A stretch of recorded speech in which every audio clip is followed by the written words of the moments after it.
بسم اللہ الرحمن الرحیم جزا اللہ عنا سیدنا محمد ما هو اہل صلی اللہ علیہ وآلہ وسلم۔ پیارے بچوں، آج میں آپ کو بتاؤں گا کہ حضرت نبی کریم صلی اللہ علیہ وآلہ وسلم جانوروں کی بھی آوازوں کو پہچانتے تھے۔ ایک مرتبہ آپ صلی اللہ علیہ وآلہ وسلم صحابہ کے درمیان موجود تھے، تو آپ کو آواز آئی، کسی نے آپ کو سلام کیا ہے اور آپ نے جواب دیا۔ تو صحابہ اکرام پاس موجود ہے، صحابہ نے کہا یا رسول اللہ صلی اللہ علیہ وآلہ وسلم، ابھی آپ نے جواب دیا ہے تو اسلام کی آواز کہاں سے آئی؟ تو صحابہ نے کہا کہ یہ کہاں سے آ رہی ہے آواز؟ آپ صلی اللہ علیہ وآلہ وسلم نے کیا فرمایا کہ آپ سامنے دیکھو، یہ درخت کے پاس نا ایک ہرن جو ہے وہ بنی ہوئی ہے، اس نے مجھے سلام کیا ہے۔ تو صحابہ اکرام حیران ہو گئے کہ یا رسول اللہ، ہرن نے آپ کو سلام کیا اور آپ نے اس کا جواب دیا۔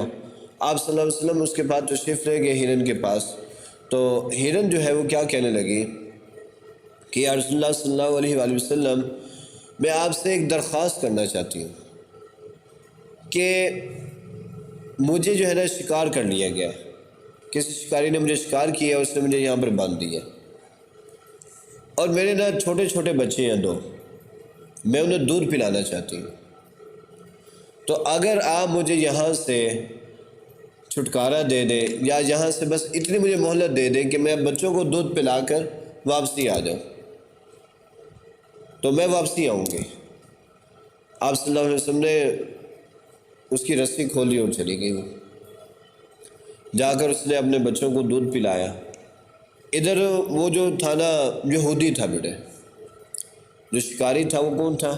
یہودی تھا۔ وہ آ گیا، آپ صلی اللہ علیہ وسلم کو وہاں پر پایا کیونکہ آپ صلی اللہ علیہ وسلم وہاں پر اس کی جگہ پہ کھڑے ہو گئے۔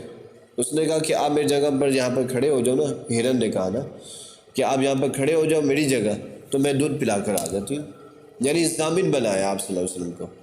تو یہودی نے جب دیکھا کہ آپ صلی اللہ علیہ وسلم کھڑے ہیں، تو اس نے آ کے کہا کہ یا رسول اللہ صلی اللہ علیہ وسلم، آپ تو صادق و امین ہیں، آپ تو سچے ہیں، تو آپ نے میری ہرن کو کیوں چھوڑ دیا؟ میں نے شکار کیا ہوا تھا۔ تو آپ صلی اللہ علیہ وسلم نے فرمایا کہ وہ جو ہے نا ہرن ابھی واپسی آ جائے گی۔ تو وہ یہودی تھا، یہودی کہتا کہ ایسا کیا سوچ سکتے واپسی آ جائے گی؟ اب وہ تو چلے گی، کبھی ایسا بھی ہو کہ شکار گیا ہو، ہاتھ سے چھوٹا ہو واپسی آ جائے۔ آپ صلی اللہ علیہ وسلم نے کیا فرمایا کہ وہ واپسی آئے گی، میں تجھے کہہ رہا ہوں۔ تو یہودی نے دل ہی دل میں نا یہ بات طے کر لی کہ اگر وہ واپسی آ گئی نا تو میں اس نبی کا کلمہ پڑھ لوں، میں اس نبی کا کلمہ پڑھ لوں گا، مسلمان ہو جاؤں گا۔ اب تھوڑی دیر گزری، وہ جناب ہرن جو ہے اپنے بچوں کو دودھ پلائے نہیں ہے، دودھ پلانے کے بعد واپسی آ گئی۔ واپسی آئی تو آ کے کھڑی ہوئی، وہ یہودی حیران ہو گیا، یہودی حیران رہ گیا کہ یہ کیا ہے، تو ہرن واپسی آ گئے۔ تو اس نے جو ہے نا بیٹا یہودی نے جب یہ سارا ماجرا دیکھا تو اس نے وہاں پر کلمہ پڑھ لیا، کلمہ پڑھ کر مسلمان ہو گیا۔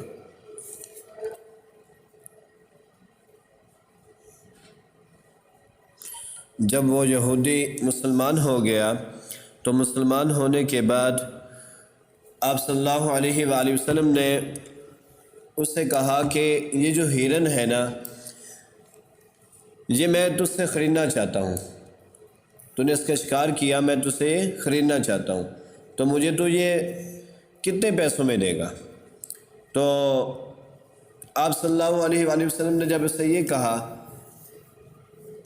تو یہودی کہنے لگا کہ یا رسول اللہ صلی اللہ علیہ وآلہ وسلم، پہلے میں یہودی تھا، اب میں مسلمان ہو گیا ہوں، اگر میں مسلمان نہ ہوتا، میں آپ کو غلام نہ بنتا، آپ کا کلمہ نہ پڑھتا، تو میں پھر اس کا مول لگاتا، پھر میں اس کے پیسے لگاتا۔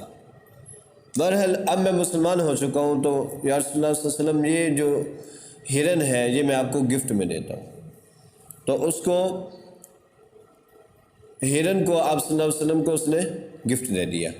تو قربان جائیے سبحان اللہ آپ صلی اللہ علیہ وسلم کی ذات اقدس پر کہ آپ صلی اللہ علیہ وسلم نے پھر یہ نہیں کیا کہ اس ہرن کو اپنے گھر لے کے جائیں، پکائیں، کھائیں، نہیں، اس ہرن کو آزاد کر دیا کہ وہ ہرن جائے اور اپنے بچوں کو جا کر دودھ پلائے، اپنے بچوں کی کفالت کرے۔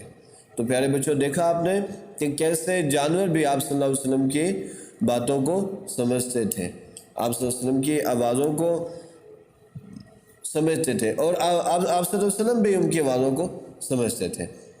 ٹھیک ہے، اللہ رب العزت میں دعا کروں کہ اللہ رب العزت ان سب باتوں پر ہم سب کو عمل کی توفیق عطا فرمائے۔ وآخر دعوانا ان الحمدللہ رب العالمین۔